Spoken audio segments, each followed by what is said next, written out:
바쁘게 보내서 아이랑 시간을 많이 못 보내가지고 좀 미안한데 내년엔 더 가족들 다 건강하고 즐겁게 보냈으면 좋겠습니다. 가족이랑 재밌는 여행도 많이 다녀가지고 좋은 일도 많았었고 친구들이랑 사이도 좋고 가족들이랑도 같이 행복하고 5, 4, 3, 2, 1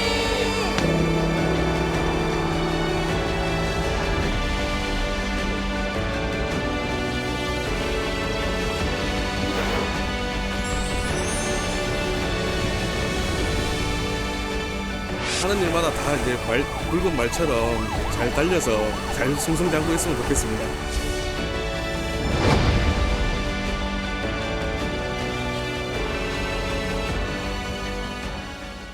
시청자 여러분 안녕하십니까? 뉴스 현장 시작합니다. 이재명 대통령이 새해를 맞아 서울 국립현충원을 찾아 참배했습니다. 대한민국 대도약의 원년을 열겠다며 새해 의지를 다졌는데요. 여야도 신년 인사회를 열고 2026년 포부를 밝혔습니다. 새해 첫날 정치권 움직임을 국회 취재기자 연결해 자세히 알아보겠습니다. 자, 장윤정 기자 소식 전해주시죠. 네, 이재명 대통령은 올해 첫 일정으로 서울 국립현충원을 찾았습니다. 현충원 참배를 마친 이 대통령은 방명록에 함께 사는 세상, 대한민국 대도약의 원년, 대한국민과 함께 열겠습니다라고 적었습니다. 이 대통령은 병오년 신년사를 통해서도 정치와 경제, 사회문화, 외교 안보 등 모든 분야에서 대대적인 도약과 성장을 반드시 이뤄내겠다고 밝혔습니다. 그러면서 지방주도 성장, 대기업 중심이 아닌 모두의 성장 등 5가지 대전환의 길을 발표했습니다. 여야 정치권도 현충원과 전직 대통령 묘역 참배로 한 해를 시작했습니다. 민주당 정청래 대표는 신년 인사회에서 내란 극복과 사법개혁 작업을 조속히 마무리하고 6.3 지방선거에 임할 거라며 새로운 역사를 쓰자고 지방선거 승리 의지를 다졌습니다. 국민의힘 장동혁 대표는 변화의 핵심은 정치의 기본으로 돌아가는 거라며 국민 삶을 생각하면 선거 승리는 따라올 거라 생각한다. 더 낮은 자세로 국민을 섬기는 정당이 되겠다고 했습니다. 지금까지 국회에서 전해드렸습니다. 자, 먼저 정치권 쟁점부터 짚어보겠습니다. 송국건 정치평론가, 윤기찬 국민의힘 법률위 부위원장, 장현주 민주당 부대변인, 성치훈 민주당 부대변인 나오셨습니다. 안녕하십니까? 안녕하세요. 자, 민주당 강선우 의원이 3년 전에 지방선거 공천 당시 1억 원을 수수했던 의혹이 제기된 이후 파장이 커지고 있습니다. 본격적인 이야기 나눠보기 전에 모든 의혹의 시작이 된 녹취 내용부터 들어보시죠. 어쨌건 그 1억 이렇게 그 돈을 갖다가 받은 걸 사무국장이 그렇게 보관하고 있었다는 거 아닙니까? 의원님이 정말 그냥 아무 생각이 없었던 거죠. 돈에 대한 얘기를 들은 이상은 제가 도와드려서도 안 되지만 정말 일 커집니다. 그 법적인 책임뿐만이 아니고 공관위원이기 때문에 이거는 어떡하다가 그러셨어요 이게. 제가 어떻게 하면 될까요? 아니면 저도 살려주세요. 하여튼 이거 돈 돌려주시고요. 제가 없어도 이렇게겠어요. 정말 이런 사람이. 자, 이런 상황에서 저희 TV조선 단독 보도를 통해서 강선우 의원이 내년 지방선거에서 서울시당 차원의 비례대표 추천 업무를 맡기로 한 게 확인이 됐습니다. 의혹이 제기되기 전에 결정된 일이라고는 합니다만 사실 눈길이 가는 것도 사실이거든요. 그렇습니다. 일단 지난달 17일이니까 이번 녹음 파일이 공개가 되기 전이죠. 공개가 되기 전인데 서울시당 차원에서 민주당 서울시당 차원에서 그 비례대표 추천위원회를 구성을 하면서 위원장을 강선우 의원으로 이제 추천을 한 거죠. 예. 그런데 그것을 주도적으로 했던 인물이 또 장경태 의원이에요. 서울시당 위원장이기 때문에 장경태 위원장은 지금 성추행 혐의로 경찰 수사를 받고 있는 상황에서 이 당무를 이제 계속 하고 있다는 것이 확인이 됐고, 네. 강선우 의원 같은 경우는 물론 그 녹음 파일이 그 공개가 되기 전의 일이지만은 그 전에 갑질 파문으로 여성가족부 장관에서 낙마를 했지 않습니까? 예. 그 낙마를 해서 그때 여러 가지 민주당 보좌진들이 강하게 반발을 했고 심지어 당직에서도 물러나야 된다는 그런 논란이 있었는데 그때 정청래 대표가 그 당 국제위원장을 하고 있었는데 그 유임을 시켰어요. 예. 유임을 시킨 상황인데 그 상황에서 그 의혹이 말끔히 해소되지 않고 또 보좌관들의 반발이 계속되고 있는데 그 비례대표 공천관리위원장을 맡겼다는 새로운 당직을 줬다는 것이 네. 또 논란거리가 될 수 있는 상황이 된 거죠. 이게 한동안 잡음이 좀 계속될 듯한데 어떻게 이런 공천 관련 업무를 좀 계속 맡아도 될 거라고 보십니까? 아마도 서울시당에서도 지금 관련된 의혹이 제기되기 전에 아마 관련된 뭐 인사 추천이라든지 그런 비례대표 추천, 후보자 추천 뭐 공간이라든지 이런 부분이 구성되기 시작했던 것으로 보이거든요. 네. 아직 이런 부분이 뭐 중앙당에까지 보고됐다 이런 것은 아닌 걸로 지금 확인이 되고 있기 때문에 물론 좀 더 확인해 볼 내용들은 있겠지만 확정되는 단계까지는 아니라고 볼 수 있는 부분들도 있는 것 같습니다. 그렇다면 아마 서울시당에서도 지금 광선 의원과 관련해서 뭐 윤리감찰도 착수가 된 상황이고 이미 지금 수사를 받아야 되는 상황이 돼버린 그런 지금의 모습이기 때문에요. 아마도 뭐 지금 비례대표 후보 추천 관리위원회 뭐 위원장의 역할을 앞으로 계속 하기는 어렵지 않을까라는 생각도 조심스럽게 듭니다. 네, 경찰이 강선우 의원에 대한 수사에 착수한 가운데 어떤 혐의가 적용될 수 있을지도 관심입니다. 강 의원이 반환했다고 주장하는 이 1억 원의 행방이 핵심 쟁점이라고 하는데요. 공개된 녹취 들어보겠습니다. 주위한테 있는 사람 소개받지 말고요. 정말 그냥 어디 찾아가세요. 로펌이라도 찾아가가지고요. 주위에 가까운 사람한테 해서 그 가까운 사람이 같이 지금 수렁으로 빠져들어갈 수 있어요. 저도 믿지 마시라. 저도 믿지 마셔라. 그리고 저도 믿지 마시고 누구도 믿지 마셔라. 누구도. 네, 저도 믿지 마시라. 그런데 1억 원을 반환했는지 언제 반환했는지 이게 왜 중요한 건가요? 사실 이제 반환 시점에 따라서는 본인이 이미 수령한 이후에 그 다음에 이제 반환하게 되더라도 죄 성립에는 양형의 차이가 있을지언정 성립에는 큰 지장이 없습니다. 예. 네. 예컨대 지금 그 강선우 의원 스스로 밝히기에 따라서도 누차 반환 지시했다라고 해요. 누차 반환 지시할 이유가 있나요? 한 번 반환 지시하면 될 일이지. 그럼 하여튼 그 누차 사이에 반환이 되지 않았다는 부분이고 일단 기본적으로 저 녹취록에 나오는 그 녹취 내용만 보더라도 김병기 의원이 그렇게 얘기하죠. 받아서 보좌관이 보관하고 있다라고 하는데 저게 그 김병기 의원이 인식한 날은 그 전날이기 때문에 일단 하루는 지났어요. 예. 그러니까 하루 동안은 돈을 돌려주지 않았던 것이죠. 그리고 나서 다음 날 공천 발표였으니까 저희가 판례 태도를 보더라도 9일 동안 반환되지 않았던 실제 제가 모 의원이라고 얘기를 하겠습니다만 그 사안에서도 실형 1년 6월이 나왔었거든요. 공천 헌금에 대해서 갖고 왔다가 이것을 고민하다가 9일 만에 돌려줬단 말이에요. 예. 그리고 또 하나는 이분이 이제 뇌물죄 성립 여부가 검토되겠지만 뇌물죄, 그다음에 공무원이기 때문에 청탁금지법 위반죄, 그리고 공천관리위원회이기 때문에 배임수재, 배임죄 되게 많아요. 정치자금법 위반죄, 공직선거법 위반죄. 그러니까 어디에든 걸릴 가능성이 있습니다. 그런데 반환해 준 시기에 따라서는 그중에 이제 한두 군데가 빠질 여지가 있는데 어쨌든 제가 볼 때는 본인 스스로가 밝히는 내용 중에 언제 어떤 경위로 반환했다라는 내용도 없고 그다음에 공천을 받게 된 경위에 대한 설명도 전혀 없어요. 강선우 의원도 그렇고 이 부분은 민주당이 윤리감찰단 그 활동 과정에서 분명히 밝혀야 되는 부분이고 예. 지금 윤리감찰단이 먼저 움직일 것이 아니고 이제 강제 수사가 먼저 돼야 되지 않겠습니까? 이 정도 녹취록이 공개가 됐는데도 수사가 지금 강제 수사가 안 되고 있어요. 이 부분은 굉장히 문제다. 개인적으로 그렇게 평가합니다. 조금 전 부위원장님 말씀하셨던 것처럼 이 강선우 의원 어젯밤 SNS를 통해서 이 재차 1억 원 수수 의혹을 부인하면서 이 누차 반환을 지시했고 반환됐음을 확인했다라고 밝히긴 했습니다. 하지만 이 반환된 시점 등은 뭐 따로 공개하지는 않았어요. 그렇죠. 추가적으로 밝혀야 되는 부분이라고 보고 일단 그 올리신 글 자체에도 저는 모순점이 좀 보입니다. 받은 적이 없는데 왜 반환 지시가 있는 거죠? 네. 받았기 때문에 반환 지시가 있는 거라고 봐야 되는 것이고요. 그리고 만약에 처음에 사실 그 강선우 의원의 입장도 그랬고 김경시 의원의 입장도 그랬고 공천을 대가로라는 단서가 붙었었거든요. 그러니까 예. 돈을 주고받은 거에 대해서는 1억 원의 존재 자체가 녹취를 통해 드러났기 때문에 그걸 부인하기는 어려운 상황이기 때문에 공천을 대가로 준 적 없다, 공천을 대가로 받은 적이 없다. 그러면은 그 돈이 왜 오갔는지에 대한 설명이 있어야 됩니다. 근데 그게 없잖아요. 네. 그리고 반환 지시를 또 했잖아요. 그렇기 때문에 이거에 대해서는 지금까지 나온 해명만으로 그냥 단순히 받지 않았다는 걸로는 국민들을 설득하기 어렵다라는 말씀을 드리고 예. 싶고요. 그리고 일단 결정적으로 김경시 의원이 결국 공천을 받았습니다. 만약에 그런 부당한 돈을 줬다면은 그 사람에 대한 공천을 주지 않는 것이 선행됐어야 되는 것이고 그래야 지금 뭔가 할 말이 있을 수 있는 건데 사실 공천이 이루어졌기 때문에 심지어 단수 공천이 이루어졌기 때문에 지금의 해명이 저희가 봤을 땐 국민 눈높이에 충분히 도달하기는 어렵다고 보고 있습니다. 네, 김병기 의원 관련 의혹이 커지자 원내대표직을 내려놓은 상황인데요. 당시 어떤 입장을 밝혔는지 잠시 들어보겠습니다. 국민 여러분께 먼저 깊이 고개 숙여 사죄드립니다.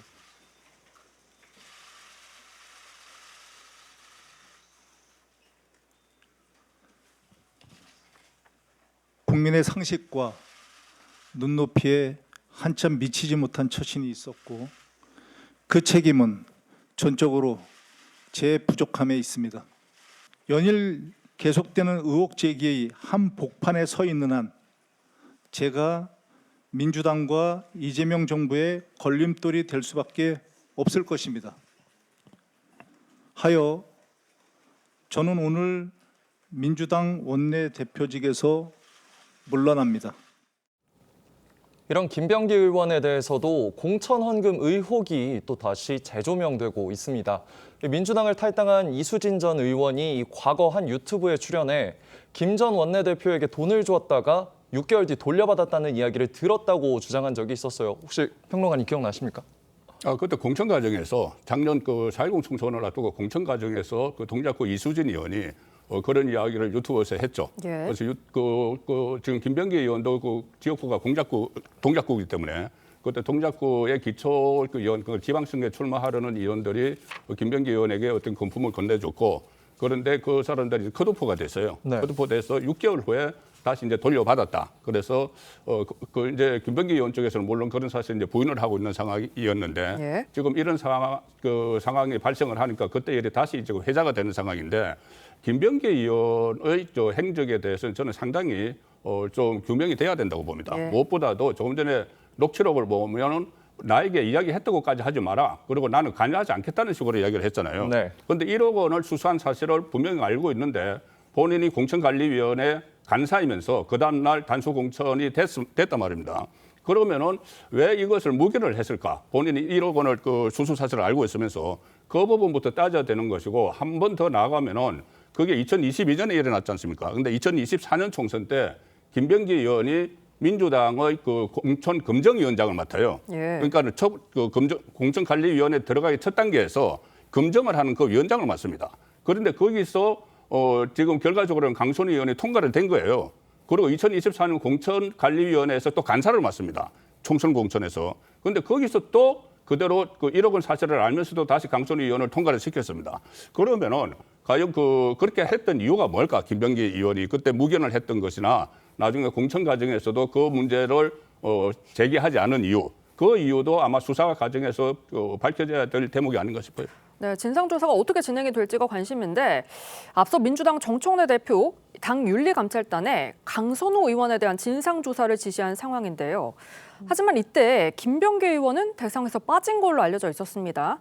그런데 조금 전 정청래 대표가 지난달 25일에 김병기 의원에 대해서도 감찰을 지시했다 이렇게 뒤늦게 밝혔거든요. 왜 지금 밝힌 걸까요? 아마도 정청래 대표 입장은 당내 인사라면 지휘 고하를 막론하고 윤리감찰의 대상이 되면 그걸 비껴갈 수 없다라는 입장으로 봐야겠습니다. 네. 그렇기 때문에 김병기 전 원내대표의 경우에도 이미 지난달 25일에 윤리감찰에 의뢰를 했다라는 것이고 지시를 했다라는 것인데 아마도 그 당시에는 김병기 전 원내대표가 현직 원내대표직에 있었기 때문에 비공개로 윤리감찰에 넘겼던 것이 아닌가라는 추측이 가능해 보입니다. 예. 그리고 지금 그 당시만 하더라도 강선우 의원과 관련된 의혹들은 나오기 전이었고요. 당시에는 여러 가지 특혜에 관련돼서 논란들 의혹들이 있는 상황이었기 때문에 그런 부분들이 이제 윤리감찰의 대상이 되었을 것으로 보이는데 지금은 일단 어찌 보면 가장 엄중한 혐의로 보이는 강선우 의원과 관련된 의혹들도 아마 함께 윤리감찰의 대상이 되지 않을까라는 생각 듭니다. 김병기 의원의 원내대표직 사퇴에 대한 여야 의원들의 의견도 들어보겠습니다. 국민 여러분께 사과하고 처신을 더 잘 하겠다라는 취지에서 제가 보기에는 총괄적으로 사과의 뜻을 가지고 사퇴했다 이렇게 보고 있습니다. 해당 지역에 있는 광역 기초의원을 공천할 시에 그런 행위들이 사라진 건 한 20년 전인 것 같아요. 근데 그런 구태의 악습들이 부활한 것 같아서 대단히 불쾌하고 앞으로도 더 이상 있어서는 안 되는 악습이라고 봅니다. 김병기가 어떻게 관여됐냐? 다른 공관위원들한테는 이 사실을 알게 됐으면 제대로 알려야 되거든요. 근데 자기만 알고 김경을 단수 공천했다? 이건 입막음했다는 거고 결국 다른 공관위원들을 속인 게 되는 거예요. 위계에 의한 업무방해라고 하거든요. 이 부분도 실형이 선고될 수 있을 정도로 중한 사안이거든요. 지금 국민의힘은 이번 의혹에 대해 단순히 개인의 일탈이 아닌 조직적인 범죄에 가깝다 이렇게 비판을 하고 있는데 왜 그렇게 생각을 하시는지요? 일단 강선호 의원이 본인 혼자심으로 이 공천을 주게 하든 공천을 막든 이게 불가능하니까 공천이 감사를 찾아간 거 아니겠어요? 간사를. 네. 그러니까 이건 조직적인 것이죠. 그 뒤에 간사 역할이 있었든 없었든 애당초에 그 2개 주택 또는 7개의 상가를 갖고 있기 때문에 컷오프 대상이 됐던 분이 그렇게 알려진 분이 공천을 단수 공천을 받았어요. 그러면은 그 뭔가 그 사이에 어떤 외력이 작용했다고 볼 수밖에 없는 것이고 뭔가 변화가 있었을 거 아니겠습니까? 근데 변화가 있었던 그 전날에 저런 일이 녹취를 통해서 밝혀졌으면 뭔가 어떤 그 영향이 끼쳐졌겠죠. 그 영향이 뭔지에 대해서 수사기관에 밝혀야 되는 것은 변론을 하더라도 지금 정당에서 그 부분을 밝혀야 되는 거 아니겠어요? 그렇지 않다면 공천을 신청하고 공천에 대해서 결과에 대해서 승복해야 하는 이 후보자들 입장에서 보면 불안해서도 있겠습니까? 돈을 준비하지 않으면 공천을 받기가 어렵다. 막 이렇게 생각을 할 거 아니겠어요? 그런 영향을 준 사람들에 대해서 이게 조직적이 아니면 그 영향을 여태까지 그 영향이 국민께 전달이 안 됐다는 부분, 뭐 감췄다는 부분으로 저희가 이해할 수밖에 없는 거죠. 그리고 또 하나 아까 주진우 의원은 이게 업무 방해 이렇게 얘기를 하고 있지만 업무 방해 플러스 제가 아까 말씀드린 대로 이건 본인의 업무를 고의적으로 해태한 거예요. 이건 배임입니다. 공천위원이라는 것은 사실 그런 돈을 건네고 받고 한 내용들이 있었다는 사실을 알고 있다면 그 해당 그 사람은 공천 기준에서 배제해야 되는 게 맞는 거죠. 근데 애써 그 배제를 안 하고 단수 공천을 줬다는 거 이거는 배임이죠. 공천관리위원으로서의 배임이기 때문에 저 부분은 김병기 의원이 방조고 이런 걸 떠나서 저는 공동정보원격이라고 볼 수밖에 없어요. 그래서 조직적이라는 얘기가 나오는 겁니다. 이 민주당 내부에서도 충격적이라는 반응이 나오고는 있긴 합니다. 이 박수현 민주당 수석 대변인 의원들 모두가 멘붕, 그러니까 이제 정신적 혼란에 빠졌다고 언급하기도 했는데요. 이 당 내부 분위기는 좀 어떤지도 궁금하기는 합니다. 다 충격적이었죠. 그러니까 녹취를 들었을 때 당황하지 않는 사람은 저는 없었을 거라고 생각합니다. 그만큼 충격적인 내용의 녹취였기 때문에 다만 이걸 조직적 범죄다라고 할 수 있는가. 당에서도 당 차원에서 이런 것들을 눈 감아주고 한 거라고 보기는 어렵고요. 아마도 지금 윤리감찰을 통해서 정말 그 공관위 회의를 통해 왜 하루 만에 뭔가 단수공천으로 뒤집혔는지 아마 누가 가담했는지를 밝혀낼 거라고 생각합니다. 공관위 전체, 저는 공관위원 중에 이 뭐 김병기 전 의원이 그 원내대표나 강선호 의원을 제외한 다른 공관위원들은 몰랐을 가능성이 매우 높다고 보고 있거든요. 그렇기 때문에 조직적 범죄라고는 보기 어렵고 다만 이런 그 공천 헌금 문제 이런 것들은 사실 정치권에서 상당히 오래전에 있었던 악습이거든요. 뭐 최근까지는 뭐 예를 들면 아예 공식 후원금으로 준다든가 이것도 비판받는 부분입니다. 사실 최근에도 국민의힘 정성국 의원이 전현직 지방의원들로부터 뭐 후원금을 조금씩 받아서 3천만 원이 넘는 후원금을 받았다. 이것도 공식적으로 받았음에도 불구하고 비판을 받았거든요. 근데 이거 비공식적으로 1억 원을 받았다. 그리고 그 사람을 단수공천을 줬다. 이거는 당에서는 상당히 충격적인 내용이고 그리고 22년에 있었던 전체 민주당의 공천 관련해서 아주 불신을 줄 수 있는 문제입니다. 그 당시에 공천에 도전했던 사람들이 나도 돈을 안 줘서 떨어진 거 아니야? 이런 불신을 줄 수 있는 문제이기 때문에 전체적인 당의 아주 충격적인 사건으로 바라보고 있고 그렇기 때문에 윤리감찰도 지시를 내린 거고 그만큼 중하게 보고 있다는 말씀 거듭드립니다. 네, 악습이란 지적해 주셨는데 당 일각에서는 이 김병기, 강선우 의원이 탈당을 해서 당과 대통령 부담을 줄여주는 게 맞다 이런 의견도 있습니다. 가능성이 있는 시나리오일까요? 글쎄요. 일단 이 부분은 뭐 당사자들이 결정할 일일 수 있겠다라는 생각은 들지만 지금 민주당 내부에서도 사실상 당이나 또는 이재명 정부에 부담이 되는 것 아니냐라는 우려의 목소리가 나오는 것도 사실입니다. 물론 뭐 탈당을 한다라고 해서 바로 이 의혹이 해소되고 뭐 국민의 눈높이에서 모든 진상이 해명되고 구명된다 이렇게 볼 수는 없겠지만 적어도 뭐 탈당을 통해서 당의 부담을 최소화한 후에 수사가 되었던 뭐 관련된 진상조사를 거치는 것이 맞지 않느냐 라는 목소리도 분명히 나오고 있기 때문에 당사자분들께서 아마 이 부분까지도 종합적으로 고민이 굉장히 깊지 않을까라는 생각 듭니다. 또 다른 녹취도 논란입니다. 이해훈 기획예산처장관 지명자의 이른바 보좌진 갑질 정황이 담기면서 이 파장이 일고 있는데요. TV조선이 단독으로 입수한 이 내용 먼저 듣고 이야기 나눠보겠습니다. 도대체 몇 번을 더 해야 알아듣니? 너 대한민국 말 못 알아들어? 네 머리에는 그게 이해가 되니? 너 뭐 IQ 한 자리야? 유난 저상관하니까.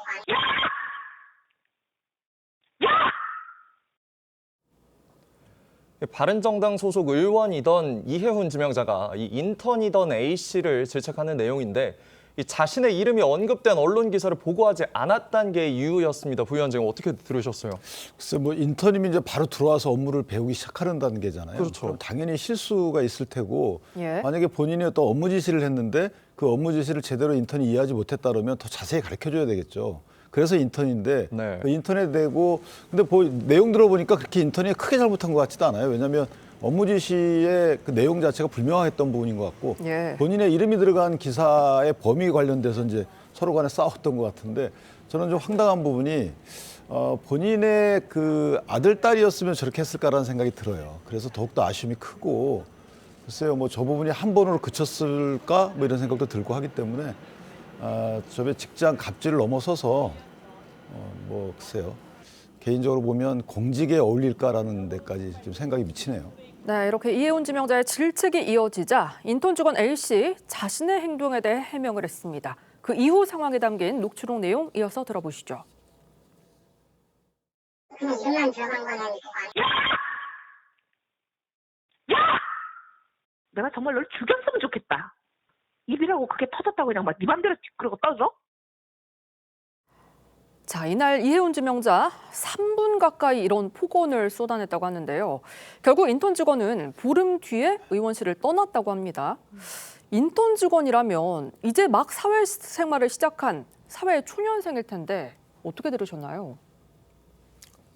충격적이죠. 저도 보좌진 생활을 했습니다만 저렇게 소리를 지르는 거는 거의 들어본 적도 없는 것 예. 같습니다. 그래서 충격적이라는 말씀을 드리고 싶고요. 일단 이혜훈 후보자가 진심 어린 사과를 했습니다. 근데 아마 그 직원에게는 아직까지 상처로 남아있을 것이기 때문에 앞으로 지속적인 사과를 하셔야 될 거라고 보고요. 그리고 아마 인사청문회 과정에서도 전후로 해서 아마 그 사람이, 그러니까 인턴 피해를 입은 분이 아마 추가적으로 뭔가 입장이 나올 때까지 진심 어린 사과를 해야 될 거라고 생각합니다. 그리고 그 피해를 입은 그 인턴 보좌진뿐만 아니라 국민들이 보시기에도 저 정도면 과거에 대해서 반성을 했다라고 판단을 해주실지 아니면 저 정도의 반성은 그냥 인사청문회 과정이니까 나오는 거다라고 판단을 해주실지는 정말 국민 여러분께 달려있는 것이거든요. 그렇기 때문에 이혜훈 후보자에게 달린 겁니다. 예. 과거의 문제에 대해서 본인이 인사청문회라는 과정을 통해서 어떻게든 돌파를 하기 위해서 진정어린 사과를 하는 모습들 단순히 이런 갑질 문제뿐만 아니라 초반에 불거졌던 어떻게 보면 내란을 옹호했던 발언들 이런 것들도 결국 청문회 과정을 통해서 민주당 지지자들을 설득해야 되는 부분이잖아요. 예. 그렇기 때문에 그거는 후보자의 어떻게 보면 과제다라는 말씀을 드리고요. 다만 이런 것도 있습니다. 사실 이혜훈 후보자 의원실이 당시 의원 시절에 예. 의원실이 좀 힘들다는 이야기는 저희도 알고 있었어요. 소문이 나 있던 부분이 있었거든요. 네. 그러니까 힘든 의원실은 여야 가리지 않고 소문이 납니다. 하지만 그 힘들다는 걸 넘어서서 저 정도의 발언이 있을 거라는 건 상상하기 어렵거든요. 왜냐면은 국민의힘에서 그래서 5번이나 국회의원 공천을 받은 분이잖아요. 예. 정말 저런 녹취가 있고 저런 폭언이 있었고 한다면 국민의힘에서 저런 걸 걸러내지 않았겠어? 정말 저런 것까지 갔겠어? 아무리 힘들다는 소문이 있는 방이라 하더라도 저런 갑질, 저런 폭언까지 했겠어라는 이게 그 의견을 갖고 있기 때문에 그렇기 때문에 저희는 지명까지 한 거라고 보거든요. 그렇기 때문에 국민의힘 내부에서는 저희에게 뭐 이런 거 부적격자라고 비판하기 전에 본인들은 왜 공천 시스템을 통해서 저런 폭언이나 저런 갑질하는 사람들을 걸러내지 못했는지 왜 5번이나 공천을 줬는지를 좀 되돌아보는 계기가 돼야 되지 않겠냐는 말씀 드리고 싶습니다. 근데 저희가 그거는 제가 보기에도 잘못됐다고 봐요. 예. 그럼 대통령이 이제 알게 됐잖아요. 그럼 지명 처리를 할지 여부도 저희가 지켜보겠습니다. 네. 아까 말씀 주셨던 것 중에 힘들었다는 방은 사실 저희가 확인하기 힘든 부분이기 때문에 그 지점은 짚고 넘어가겠습니다. 이혜훈 지명자 측은 그런 일이 있었다면이라는 전제 하에 상처를 받은 분께 진심으로 사과드리고 깊이 반성한다는 말씀을 드린다는 입장을 밝혔습니다. 어떻게 이 사과와 해명이 충분하다고 보십니까? 일단 이게 한 건으로 끝나면은 어떻게 이제 사과해서 넘어갈 수가 있겠죠. 그런데 제가 강선호 죄송합니다. 이혜훈 후보자가 지명이 되고 나서 예. 저 녹음 파일이 공개가 되기 전에 이혜훈 쪽 과거에 보좌진을 지냈던 사람과 제가 통화를 한번 해봤어요. 예. 그러니까는 이거는 아마 여러 가지 논란이 불거질 수 있는데 가장 가능성이 큰 것이 아마 보좌진에 대한 갑질 문제일 것이다. 아마 터질 가능성이 있다는 이야기를 하더라고요. 조금 전에 이제 말씀하신 것처럼 예. 어떤 저 방은 좀 시끄럽다 이런 말들도 국회 안에서 이제 나오는 것은 뭐 여러 사람이 다 그런 이야기를 하고 있어요. 예. 그런데 이 문제는 그런데 과거의 보좌진들에 대한 어떤 갑질 같은 게 있었다는 게 언론 보도에도 나왔습니다. 그런데 검증 과정에서 그런 것을 왜 한번 밝혀내지 못했을까? 지금 가뜩이나 민주당 안에서 보좌진에 대한 갑질이 논란이 된 시점이잖아요. 강선우 의원 같은 경우는 뭐 장관직에서도 낙마도 하고 김병기 원내대표 물러나고 이런 상황인데 저 내용을 왜 검증에서 놓쳤을까? 아니면은 그것보다는 오히려 이해훈 그 후보자를 지명을 함으로써 어떤 그 이루고자 하는 그 목적이 더 컸던 것인가? 그런 생각은 듭니다. 네, 이번 녹취록이 공개되자 이해훈 지명자의 과거 논란도 재조명되고 있습니다. 이 지명자는 바른정당 대표 시절 금품 수수 의혹으로 물러난 일이 있었는데요. 들어보시죠. 제 개인적인 생각만 하면 단 한시라도 당 대표직에 있을 이유가 없고 저의 개인적인 유불리만 따진다면 벌써 당 대표직을 내려오는 것이 저에게 훨씬 도움이 됐다고 생각합니다. 이때 어떤 사건이 터졌는가? 옥김치 사건이 터졌어요. 우리 가족들이 밥을 잘 안 먹는다. 어디 뭐 맛있는 김치 좀 먹고 싶은데 이러니까 이제 그 옥 여사가 그러면 제가 김치랑 또 뭐 다른 반찬도 좀 해드릴게요. 그래서 김치와 그리고 갈비 쟁거 이런 거를 그 집에 이제 몇 차례 갖다 줬다는 거예요. 근데 뭐 다른 걸 다 떠나가지고 여러분 이런 거로 걸린다는 것 자체가 정말 수치스러운 겁니다. 이 8년 전 이른바 옥여사 김치 스캔들이 큰 논란이 되면서 이해훈 당시 바른정당 대표는 이 대표직을 내려놨었죠.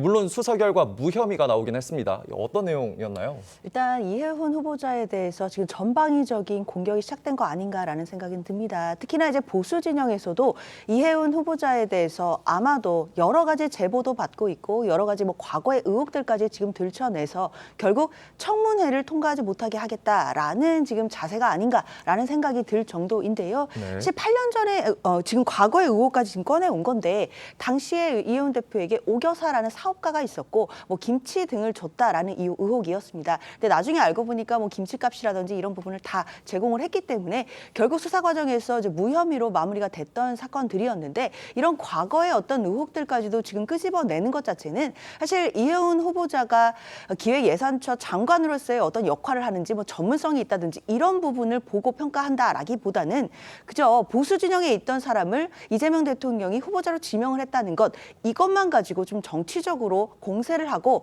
꺾어보려고 하는 그런 좀 정치적인 의도가 담긴 건 아니겠나라는 좀 안타까움도 듭니다. 자, 이렇게 논란이 커지자 야권 일각에서는 청문회를 통과하기 어려울 거란 관측도 나옵니다. 관련 발언 들어보시죠. 일부 익히 좀 듣고 있었던 이야기들이라 놀랄 거는 없었습니다. 그리고 맞아요. 국회의원과 보좌관의 사이는 예. 그냥 투명하다고 보시면 돼요. 다 알려진다고 보시면 됩니다. 그래서 4년을 함께 하다 보면 4년을 같이 했는지 모르겠지만 예. 어떤 그 의원의 어떤 인성과 자질과 그리고 그 품성과 이런 것들이 다 드러나기 때문에 예. 이거 숨길 수가 없는 일입니다. 지명 철회도 될 수도 있다. 인사청문회 통과하지 못하겠다 이렇게 보세요?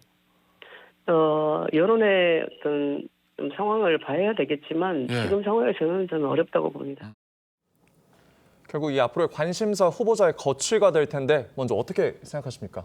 일단 대통령의 지명 철회는 없을 거라고 보고요. 네. 일단 인사청문회를 통해서 후보자가 일단 돌파를 해볼 문제라고 생각합니다. 그리고 여당 의원들, 그러니까 민주당의 인사청문 위원들도 아마 검증을 하기 위해 노력을 할 거고요. 아까 말씀드린 우리 당 지지자들이 우려를 갖고 있는 부분들, 이 내란과 관련된 옹호했던 과거 발언들 이런 것들을 다 포함해서 아마 이해훈 후보자가 정말 적격 후보자인지 저는 검증을 할 거라고 생각합니다. 그렇기 때문에 만약에 정말 그 인사청문회 과정 동안 이해훈 후보자가 국민들을 설득하지 못한다. 그래서 여론이 악화된다. 그럼 저는 민주당 의원들이 적격 보고서를 안 낼 가능성도 있다고 생각합니다. 그렇기 때문에 아무래도 그 의회를 존중하는 이재명 대통령은 그런 일련의 과정들을 다 지켜보고 의회에서 보고서를 제출할 때까지는 그래도 후보자에게 기회를 줄 거라고 저는 생각하기 때문에 인사청문회 과정을 지켜본 이후에 아마 일련의 행각들이 이루어지지 않을까라고 보고 있습니다. 네, 아까 잠깐 말씀 주셨지만 예, 이해훈 후보자가 내란을 옹호한 적은 없어요. 탄핵을 반대한 적은 있죠.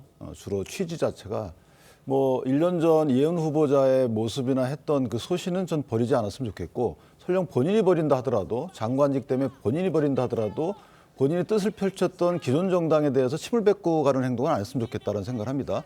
그리고 이 이해훈 후보자가 여든 야든 국회의원이 민의를 대신해서 검증을 하는 과정에서 문제가 생겨서 낙마하든 낙마하지 않든 또는 낙마할 만한 사안이 나왔는데도 낙마하지 않든 이런 부분에 대한 모든 그 비난의 화살은 아마 보수 정당 보수 인사로 갈 거예요. 그러니까 이재명 대통령 입장에서 보면 이리 가든 저리 가든 나쁠 것이 없는 한 수였다라는 생각이 드는데 어쨌든 저는 재정 기조를 이혜원 후보자가 갖고 있던 긴축 재정 기조를 펼칠 수 있는 기회가 있었으면 좋겠지만 또 다른 이 구설수가 없었으면 좋겠다 뭐 이런 생각 듭니다. 네, 국민의힘 소식도 짚어보겠습니다. 국민의힘에서는 이른바 당원 게시판 사건을 두고 진실 공방이 연일 이어지고 있습니다. 한동훈 전 대표와 국민의힘 2호선 당무감사위원장의 정면 충돌하고 있는 건데요. 먼저 한동훈 전 대표 입장 들어보시죠. 당감위에서 근데 마치 뭐 제가 제 이름으로 쓴 게 있는 것처럼 발표를 한 것도 있던데 그거는 명백한 허위 사실입니다. 저는 가입한 사실조차 없기 때문에 한동훈 전 대표 명의의 계정이 있고 그게 뭐 같은 IP다라고 한 이호선 씨 주장은 그냥 명백한 허위 사실입니다. 자, 한동훈 전 국민의힘 대표, 국민의힘 당무위 조사 결과에 대해 상당 부분 조작이 됐다라고 주장을 하고 있는데 어디가 어떻게 조작이 됐다 이렇게 주장을 하는 건가요? 일단 당원 게시판에 한동훈이라는 이름으로 윤석열 전 대통령 부부와 또 그때 당시 이 지도부, 당 지도부를 비판하는 내용들이 많이 올라갔어요. 예. 그 올라간 것이 한 199건이 한동훈이라고 했는데 그 지금 당무감사위원회에서는 이거를 조사를 해보니까 한동훈이라고 된 그 이름으로 그 비판글을 쓴 것이 결국은 그 한동훈 대표가 직접 쓴 게 아니고 한동훈 대표의 장인 진모 씨가 썼다 이렇게 예. 이렇게 발표를 했습니다. 그런데 한동훈 대표 이야기는 아니 그것은 본인의 그 한동훈 내가 아니고 동명이인 한동훈이다. 동명이인 한동훈이 윤석열 전 대통령 부부를 공격하고 이렇게 쓴 글을 그거를 마치 그 본인의 장인이 한동훈 대표의 이름을 가지고 쓴 것처럼 이렇게 이제 허위 발표를 했다. 그래서 예.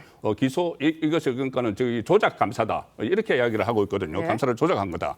근데 여기에 대해서는 물론 당무감사위원회에서는 그 반대 입장입니다. 다른 이제 증거 자료도 이제 내놓고 있는데 이거는 결국은 윤리심판원에 가서 그러니까 중앙윤리위원회가 아직 구성이 안 되는데 중앙윤리위원회에서 징계를 하는 단계에서는 또 양쪽의 의견을 듣게 돼 있거든요. 예. 그러니까 지금 당무감사위원회에서 조작 감사를 했다고 하면은 윤리위원회에서 이제 걸러낼 수가 있으니까는 그 진위 여부는 아직도 그 윤리위가 구성이 되고 거기에 대한 심사 결과를 지켜봐야 되는 상황으로 가고 있는 거죠. 이 같은 발표가 나왔는데 한동훈 전 대표는 가족연루 의혹에 대해서도 입장을 밝혔습니다. 이 관련 발언 계속 들어보겠습니다. 한 1년 반 전쯤에 저와 제 가족들에 대해서 입에 담을 수 없는 욕설 게시물들이 당 게시판을 뒤덮고 있었던 상황이었어요. 그런 상황에서 제 가족들이 그 익명이 보장된 당 게시판에다가 윤석열 전 대통령과 김건희 부부 대통령 이 김건희 씨에 대한 비판적인 사설, 칼럼 이런 걸 올린 사실이 있다는 것을 제가 나중에 알게 됐어요. 당시에는 알지 못했어요. 이 같은 당무위의 발표와 한동훈 전 대표 이렇게 대립하는 모습이 있습니다. 어떻게 좀 보시고 있습니까? 그렇죠. 당무감사위원장의 발표에 대해서 한동훈 전 대표가 사실상 뭐 상당 부분이 조작됐다 이렇게 이야기를 하면서 반기를 들고 있는데 이에 대해서도 또 이호선 당무위원장이 또 같이 또 반론을 제기하는 모습을 보여주면서 서로 간에 전혀 다른 입장을 보이고 있다 이렇게 판단이 됩니다. 그런데 결국 중요한 것은 당무감사위에서 결국에는 윤리위원회에 이 사건을 넘겼다라고 한다면 앞서서 이야기가 나온 것처럼 윤리위원회에서 이제 관련된 판단을 하게 될 것으로 보이는데요.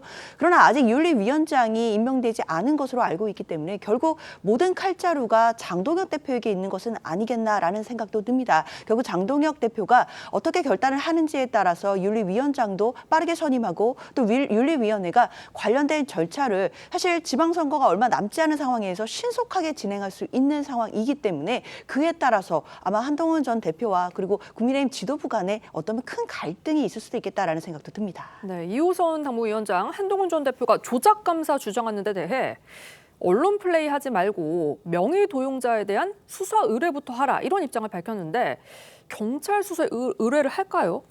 저는 글쎄요, 뭐 이제 이 당원 게시판 문제 갖고 이게 벌써 횟수로 2년째거든요. 그만했으면 좋겠는데 한동훈 전 대표도 본인 당대표 시절에 그걸 다 끊고 갔어야 되는 겁니다. 근데 지금에 와서 이제 인정을 했고 그 당시 몰랐다라고 하는데 어쨌든 이렇게 마무리됐으면 좋겠다는 생각을 하고 그런데 이호선 당무위원장이 개인 SNS 등을 통해서 밝힌 아까 말씀 주신 그런 사안에 대해서 친한계 인사들로 분류되는 분들이 또 뭐 고소하겠다라고 하시는데 저는 고소하면 이호선 당무위원장의 수에 말리는 거예요. 저보고 왜냐하면 한동훈이라는 이름으로 써진 글이 이호선 당무위원장 입장에서는 이건 뭐 진모 씨가 쓴 거다라고 확신을 하는 것 같아요. 예. 그런데 그 확신함을 밝힐 수 있는 방법은 없습니다. 이건 윤리위가도 못 밝혀요. 그러니까 결국은 수사를 유도한 그 SNS 글로 생각이 되고 네. 만약 수사해가지고 수사 결과는 당연히 나오겠죠. IP 추적하면 나오는 거니까. 그거를 이호선 당무위원장이 유도하는 게 아닌가라는 생각이 들어요. 자, 그건 그들끼리의 문제고 당 입장에서 보면 얼른 매듭을 졌으면 좋겠다라는 생각이 듭니다. 당원 게시판 사태로 이 전현직 당대표 사이의 갈등은 더 깊어지고 있고 이 당내 우려도 커지고 있습니다. 이 관련 발언 들어보겠습니다. 절차적으로나 시간적으로나 기술적으로나 알만한 사람들이 빨리 이 문제를 찾아서 해명하고 사과하면 끝날 일이었다. 그래서 지금 이게 심증만 있다가 어쨌든 확정된 거잖아요. 그리고 본인도 일부분 인정을 하셨잖아요. 본인은 확인할 수 있잖아요. 본인이 확인했잖아요. 해명할 건 해명하고 사과할 건 사과해서 빨리 트는 게 그분한테도 좋고 당에도 좋고. 근데 이제 지방선거 다가오는 상황이잖아요. 어떻게 장 대표 어떤 선택을 할 거라고 보십니까? 저는 조기에 매듭을 지어야 된다고 보고 조기에 매듭을 지을 걸로 봅니다.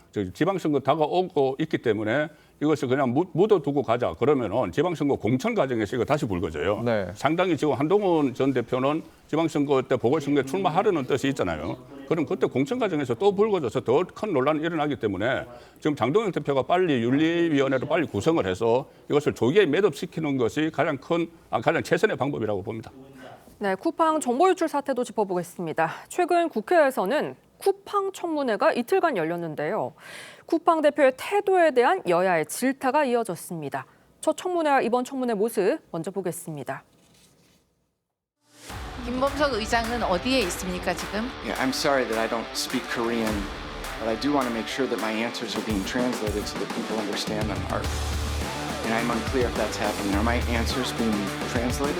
통역은 제대로 되고 있고요. 단답형으로 대답해 주시면 좋겠어요. 김범은 지금 어디에 있습니까? I'm not sure that I completely understand the question. I'm in communication with our board of directors, including with our chairman. But I'm the one who's in Korea and in charge of the Korean business. 지금 전략으로 지금 들고 나온 것 같아요. 엉뚱한 대답을 하기로, 동문서답을 하기로 마음 먹고 나오신 것 같으니까. 동시 통역기 빨리 차십시오. 저는 제 통역사의 대동을 허락을 받았고 제 통역사는 유능하다고 생각합니다. 오해를 하고 있는데요. 우리가 개인 통역을 허용한 이유는 뭐 하는 거예요? 조용히 하세요. 정상적이지 않습니다. 저는 이에 이의 제기를 하고 싶습니다.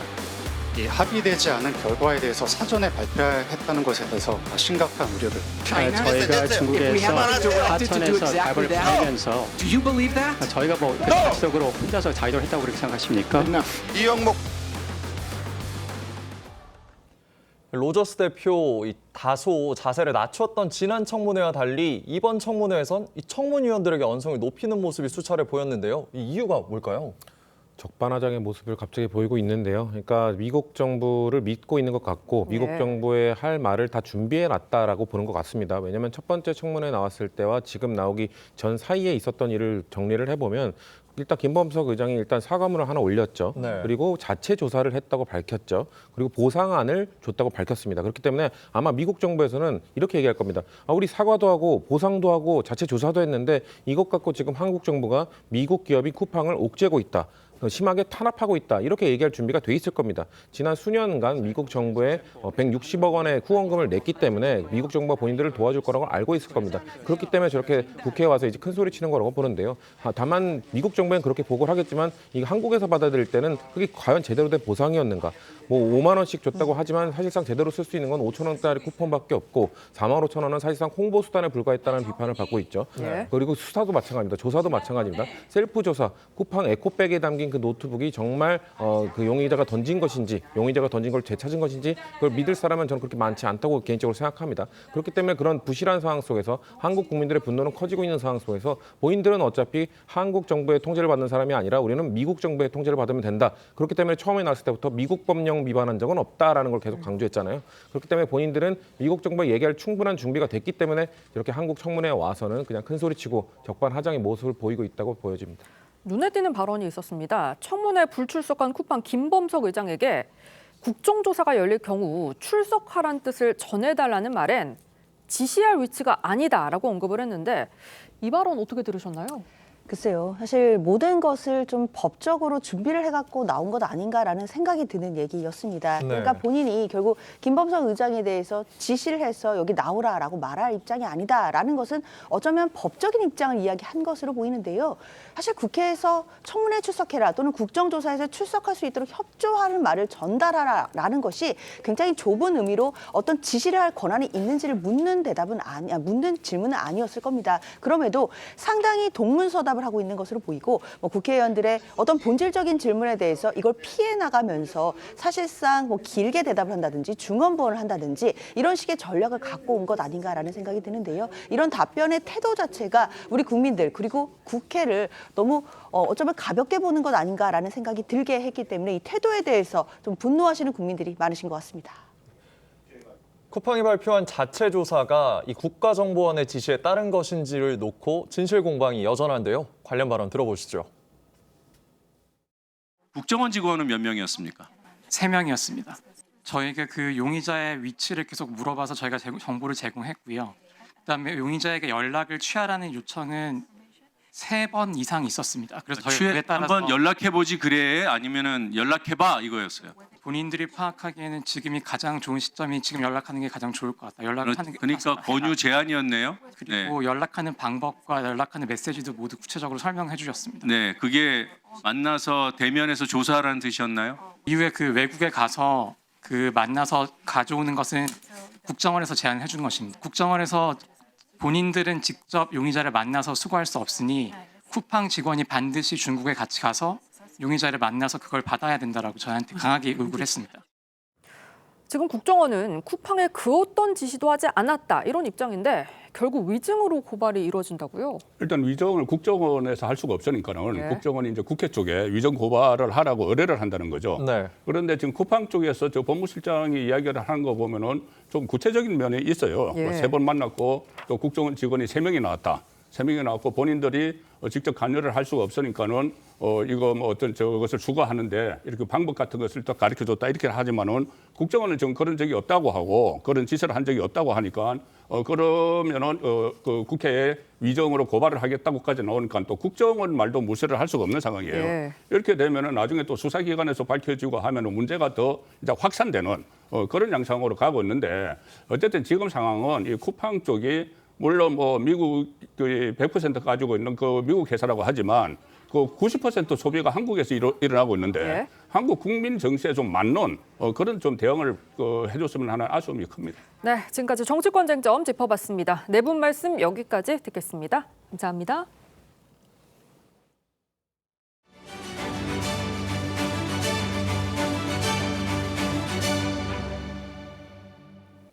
병오년 새해를 맞아 도심 곳곳에선 카운트다운 행사가 열렸습니다. 이 보신각 타종 행사부터 거대한 전광판을 활용한 불꽃놀이까지 볼거리들이 다양했는데요. 시민들은 매서운 추위에도 거리에 나와 새해 첫날을 즐겼습니다. 황재영 기자가 보도합니다. 보신각 앞에 발 디딜 틈 없이 모여든 시민들이 휴대폰으로 불빛을 만듭니다. 5, 4, 3, 2, 2026년 병오년이 밝자 33번의 종소리가 거리를 가득 메웁니다. 시민들은 저마다 지난 1년을 돌아보며 깊은 생각에 빠지기도 하고 새로운 한 해를 향한 소원을 빌었습니다. 시험 준비하고 있는 게 있는데 꼭 붙었으면 좋겠습니다. 체감온도 영하 12도를 밑도는 한파 속에서도 보신각에만 약 3만 2천 명의 시민들이 모였습니다. 광화문 광장에는 거대한 전광판들을 활용한 화려한 카운트다운 행사가 진행됐습니다. 이렇게 타임스퀘어처럼 예쁘게 전광판 나오는 게 너무 보기 좋았어요. 20대 너무 고생 많았고 30대 때도 좋은 일 가득했으면 좋겠습니다. 잠실 롯데월드 타워에선 형형색색의 불꽃들이 하늘을 수놓았습니다. 저희 오늘 만난 지 10주년이고요. 이제 결혼할 예정이어가지고 제가 먼저 프로포즈 했습니다. 2026년의 새해에는 꼭 지금처럼 행복하게 잘 살았으면 좋겠고 앞으로 결혼 준비도 화이팅! 각자의 소망과 설렘을 안고 2026년이 첫 발걸음을 내딛었습니다. TV조선 황재용입니다. 화제가 된 사회 이슈들 전문가와 자세히 짚어봅니다. 하재근 사회문화평론가 이지윤 변호사 새로 모셨습니다. 두 분 어서 오세요. 안녕하세요. 반갑습니다. 자, 새해 첫날인 오늘 한파 속에도 전국 해돋이 명소는 새 희망을 기원하는 시민들로 북적였습니다. 현장 분위기 보고 오시죠. 올해 좀 더 잘 되고 건강하고 또 좀 더 다정한 사람이 되자 이런 다짐을 했습니다. 건강한 게 제일 목표고 태양이 너무 예쁘게 떠서요. 올 한 해 진짜 힘차게 잘 보낼 수 있을 것 같아요. 이번 해가 적토마이 해인데 토익 시험도 잘 치고 열심히 달려볼 계획입니다. 올해 취업 준비하고 있는데 뭔가 적토마 기운 받아서 잘 되면 좋겠습니다. 매년 해맞이 인파가 많이 몰린다고 하는데 올해에도 엄청 많이 몰렸다고요? 네, 2026년 병운원 첫날 1일에요. 무려 100만 명이나 몰렸다고 추산된다고 합니다. 그러니까 우리 한반도 육지에서 가장 먼저 해가 뜨는 곳은 울산 간절곶인데요. 그곳은 지자체 추산 10만 명이 넘는 인파가 모였다고 하고요. 또 해맞이가 열린 강원도 강릉의 해변에는 지자체 추산 30만 명이 몰렸다고 합니다. 네.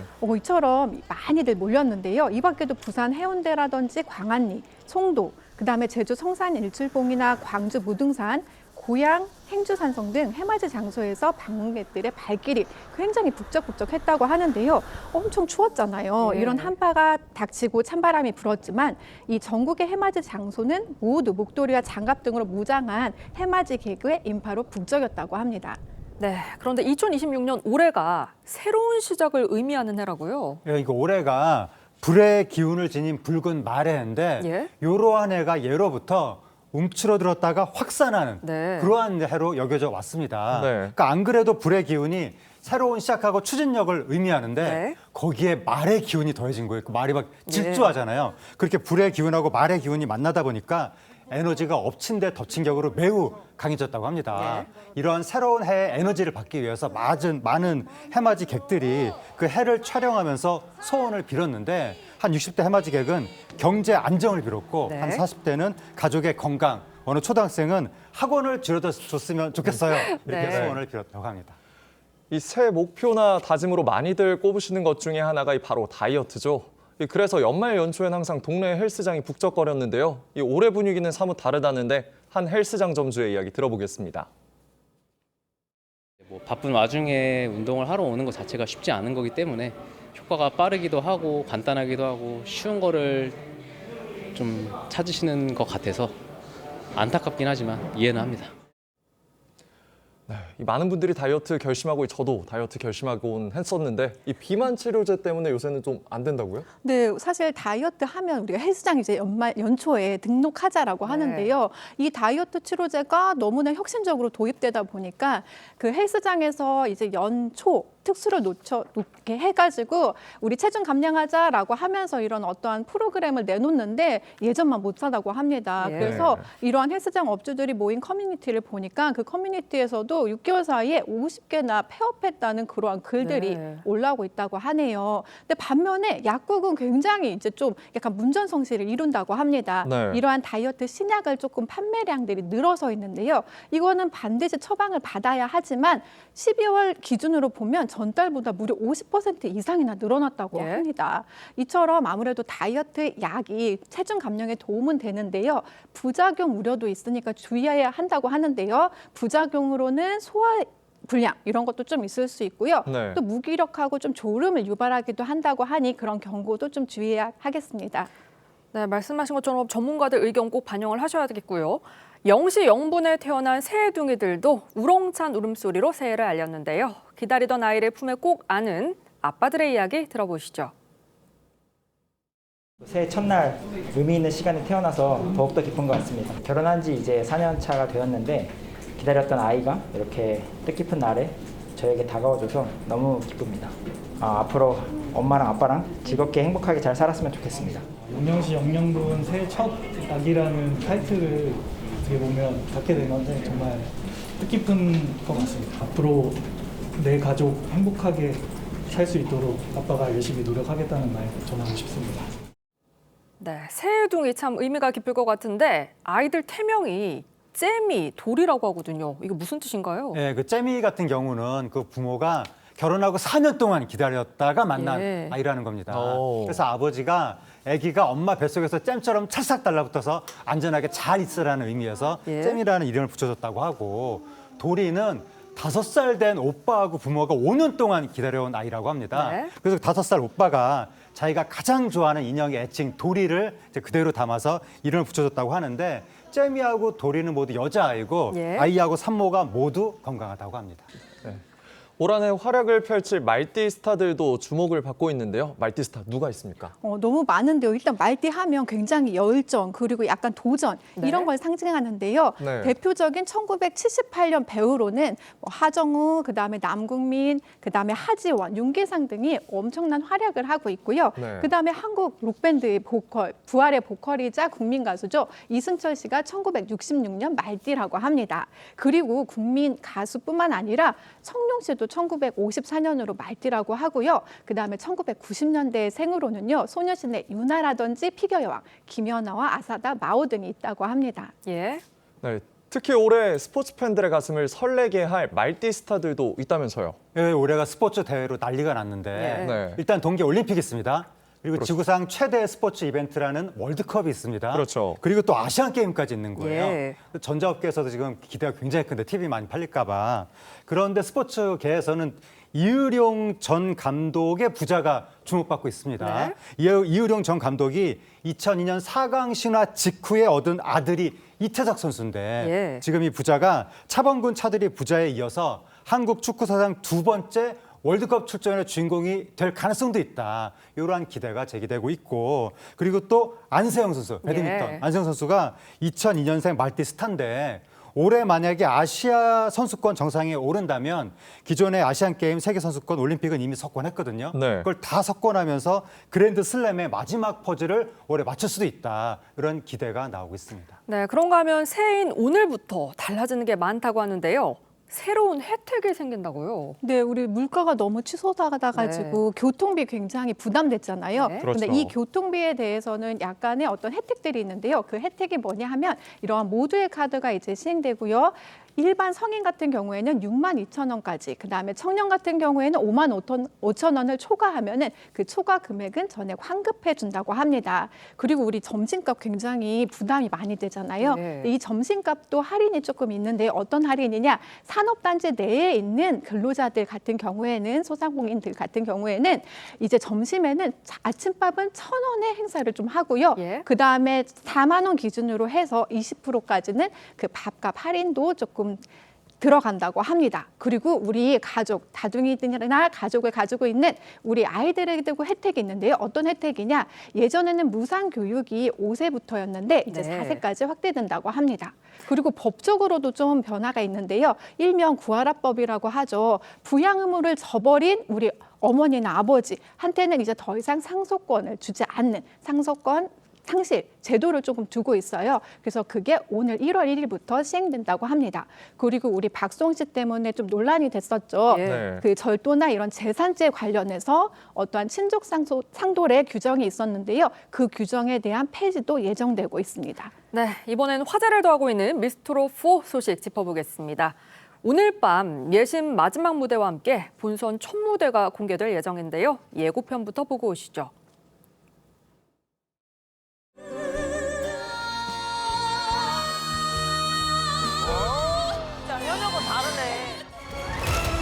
자신 있습니다. 저는 자신 있어요. 무조건 이겨야 된다. 그래야 살아남는다.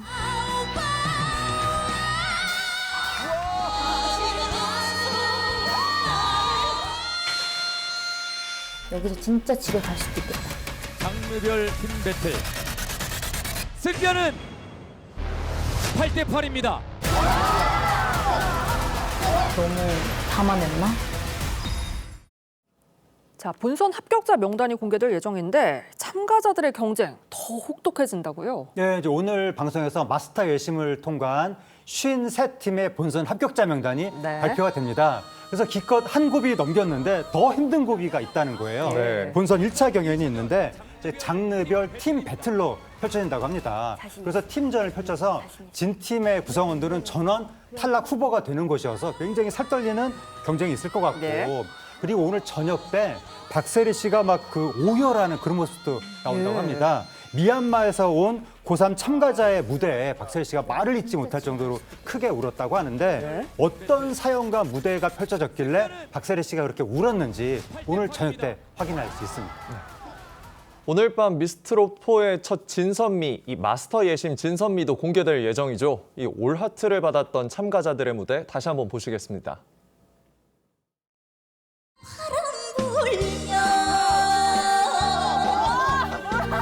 꽃바람이 살랑살랑 총이 돌아서 님 돌아온다고 두근두근 설레는 가슴 아직 사랑하고 있는데 서로 바라보고 싶은데 나는 다가서지 못하고 다른 길을 가고 있어 희미하게 쓰러졌다 다시 온통 그 사이 쏟아진 향기 따라 태우려네 흩날리는 꽃잎이 되려 하네 어떻게 방금 보셨는데 이 중에 진이 나올 거라고 보십니까? 다른 실력자들도 많습니다. 그래서 이 중에서 진 나온다고 하면 서운해하실 분들이 굉장히 많은데 어쨌든 방금 보신 3명이 굉장히 주목을 받긴 받았거든요. 그 길려원 씨 같은 경우에는 노래를 딱 부르자마자 이분은 아마추어가 아닌데 현역인데라는 느낌이 드는 거예요. 근데 간호학과에 재학 중인 학생인데 진짜 이렇게 프로처럼 노래를 불렀고 김용임 씨의 꽃바람을 불러서 현장에 있는 원곡자 김용임 씨의 극찬을 받았습니다. 그래서 미스트롯 사탄의 첫 올하트의 주인공이 됐고 그다음에 박홍주 씨 소프라노 출신인데 그 이 성악의 색을 완전히 지운 트로트 무대를 선보이면서 김연자 씨를 연상케 하는 마이크 퍼포먼스를 김연자 씨는 마이크를 밑으로 내리거든요. 근데 이 박홍수 씨는 마이크를 위로 올리면서 노래를 해서 현장에서 사람들이 좀 깜짝 놀라면서 기술자다 그런 얘기가 나왔고 그다음에 또 홍성윤 씨가 미스터트롯 3탄의 최재명 씨 추천으로 이 여기에 도전했다고 하는데 최재명 씨가 정말 큰일을 했다 이런 이야기가 나오면서 가야금 병창으로 가뿐하게 올하트를 받았는데 이들뿐만이 아니라 실력자들이 너무 많아서 누가 진이 될지 알 수 없는 지금 안개 속 상황인 것 같습니다. 네, 또 다른 주목을 받는 게 과거 스타들이죠. 왕년부 참가자들 역시 강력한 진 후보인데요. 무대 잠시 보겠습니다.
사실 마스터들이 상당히 엄격한데 기립박수까지 나왔어요. 네, 기립박수가 나왔습니다. 바로 유미 씨의 무대였는데요. 유미 씨는 사랑은 언제나 목마르다라는 것으로 전국적인 신드롬을 한번 일으켰었는데 이번에도 그 실력으로 기립박수를 받았다고 합니다.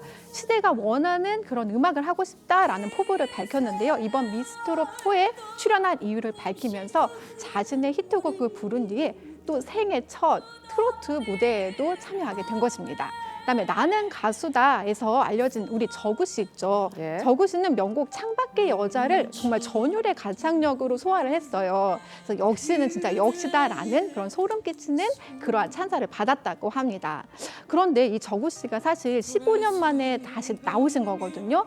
그런데 왜 트로트로 결정했냐라고 물어봤더니 사실은 본인이 슈퍼 디바인데 소파 디바라는 말을 들을 정도로 활동이 좀 없었다라고 해요. 그래서 이번에도 나는 가수다처럼 이런 경연 프로그램에 나와서 좀 어떻게든 본인의 음악을 다시 한번 펼치고 싶다는 포부를 밝혔습니다. 뜻밖의 노래 실력으로 주목받았던 배우 출신 참가자도 있었습니다. 화면으로 만나보시죠. 그대의 두 눈에 비친 내 모습 눈물로 젖어드는데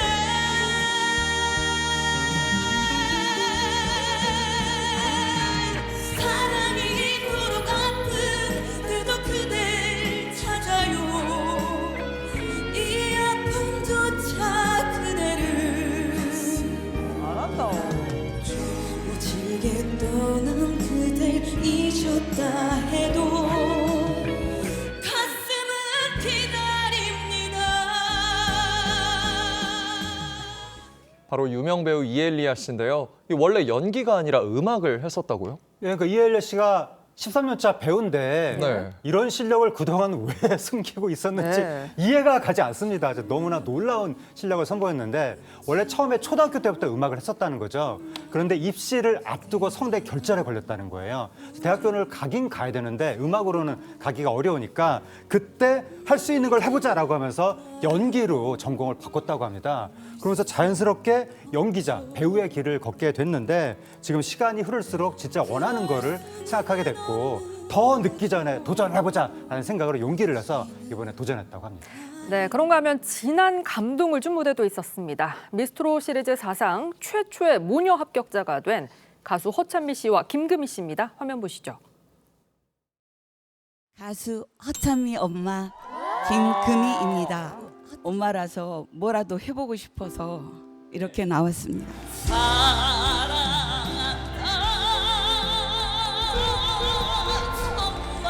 사랑한다는 그 말을 해준다면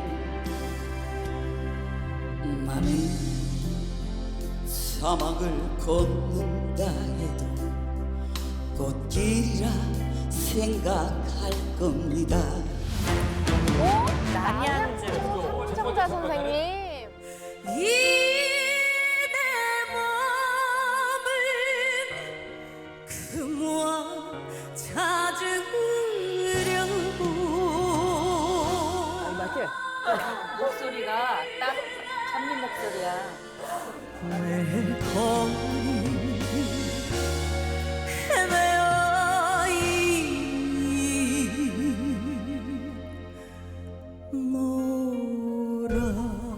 5년차 트롯 가수 허찬미 씨입니다. 이 냉정한 심사로 호랑이 마스터란 별명까지 있는 이 박선주 마스터도 울렸다면서요? 네, 그 김건희의 무대에서 뭐라고 했었냐? 사실은 내가 나의 막내딸을 위해서 이 무대에 쓴 67세 우리 트로트 오뚜기 허찬미 엄마라고 소개하면서 무대에 올랐었는데요. 사실 이 허찬미가 누구냐 하면요. 2010년에 혼성 아이돌 그룹 남녀공학으로 데뷔한 뒤에요. 프로듀스 101이라든지 믹스9 또는 오디션 프로그램에 많이 도전을 했고요. 또 미스트롯 2에도 도전을 했었어요. 그래서 트로트로 전향을 했지만 큰 관심을 받지는 못했던 것 같아요. 그래서 이 마지막 도전을 또 우리 딸이 한다고 하니까 이 김금희 님이 이렇게 말했다고 해요. 엄마가 같이 나가면 혹시 조금 더 관심을 받지 않을까? 우리 딸이 도전하는데 엄마도 같이 한번 힘을 보태겠다라고 나왔다고 합니다. 그래서 이 두 모녀 모두 올 하트를 받으면서 본선에 진출하게 됩니다.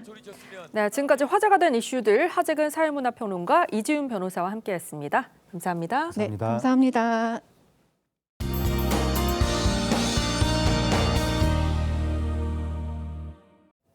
(2026년) 새해를 맞이했습니다. 새해 첫날인 오늘 전국적으로 강추위가 기승인데요.